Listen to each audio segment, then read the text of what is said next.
Mvutano wa maneno kuhusu siasa za kimataifa umeendelea kuzua mjadala baada ya kauli kali kutolewa zikimlenga Rais wa Marekani Donald Trump na msimamo wake katika masuala ya ukanda wa kimataifa. Katika maelezo hayo imeelezwa kuwa baadhi ya watu hawamchukulii Trump kwa uzito mkubwa, wakidai kuwa kauli zake mara nyingi hubadilika na hazina uthabiti wa kisera. Wengine wanasema kinachofanyika ni kama anajieleza zaidi mitandaoni kuliko uhalisia wa uwanjani.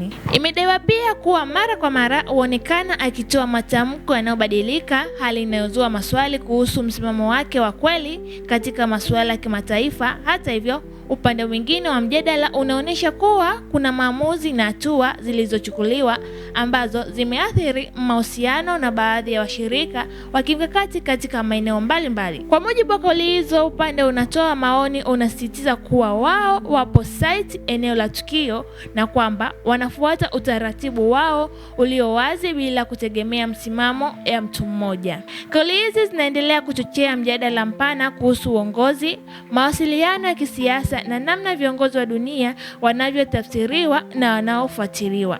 Kwa sasa dunia inaendelea kufuatilia kwa karibu mienendo ya kisiasa na matamko yanayotolewa, huku kila upande ukiendelea kushikilia msimamo wake.